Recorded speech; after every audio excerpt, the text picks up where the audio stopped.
every time makauwi ako sa Pilipinas, hindi ito mawawala sa mga itinerary ko. At kahit noong pandemic pa, sila na rin ang nakakasama ko.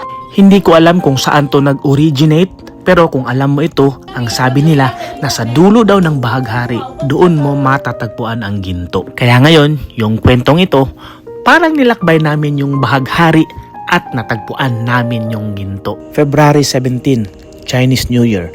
Holiday ngayon sa Macau kaya nakakauwi ako ng Pilipinas.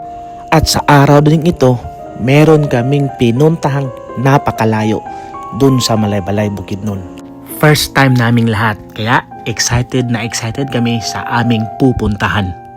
Kung nakapunta ka na sa Katihan or alam mo yung Katihan Eco Park, mas malayo pa ang pinuntahan namin.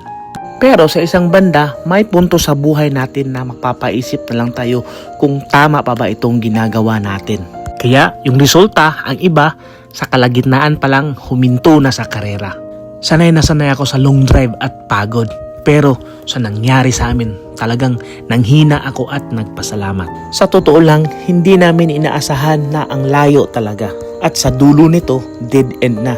Hindi ka na makakaikot at babalik ka sa pinanggalingan mo. Dito pala yan sa Manalog, Malaybalay, Bukidnon, Philippines. Nasa dulo na kami ng bahagi ng Malaybalay. Hindi naman problema yung sasakyan na dala namin kasi 4x4 pickup siya. Ang problema is yung kalsada. Meron kaming nadaanang naglandslide na sa gilid nito ay bangin.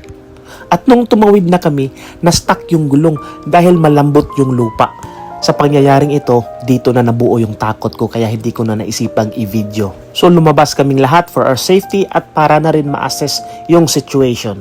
Kaya napag-isipan kong wag na lang ituloy, mag-back out na lang. Pero sa GPS map, konting push na lang at mararating na namin yung waterfalls na hinahanap namin. At itong nakikita yung video via GoPro, ito na yung eksena papauwi.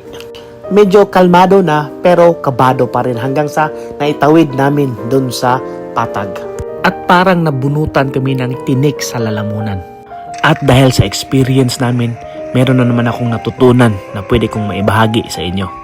Kapag nasa punto ka na ng buhay mo na kailangan mong mamili pero natakot ka sa magiging outcome at gustong-gusto mo naman siyang subukan, that's the time you decide. Kasi mas matindi pa yung pain of regret kaysa mararamdaman mong pain of failure. Pero sa case namin, buhay ang kapalit. Kaya mapapamura ka talaga sa katapangan na taglay mo. So kung magtatanong kayo anong meron, bakit kailangan yung i-risk yung buhay nyo? Wala. Waterfalls lang siya. Pero sa amin, parang achievement, parang goal na namin na pag napuntahan na namin yun. This is one for the books. At kahit gaano pa kaganda yung paliwanag ko sa inyo, hindi nyo kami maiintindihan. And so, heto na yung ginto na sinasabi kong nasa dulo ng bahaghari na dito mo lang matatagpuan. For the record, this is Travel Adventure Series featuring Malaybalay, Bukidnon. Feature number 262 out of our 1,000 quest. Nagpapatuloy tayo.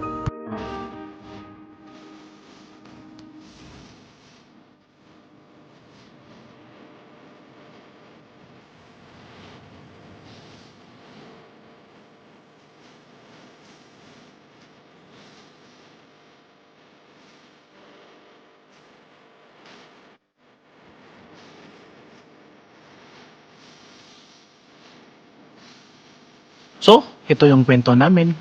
Ito yung ginto. So, imagine niyo na lang kung hindi kami natuloy, kung naduwag ako, walang video na ganito lalabas sa social media. Pag uwi ko ng Macau, I will make a long format video na i-upload ko sa aking YouTube.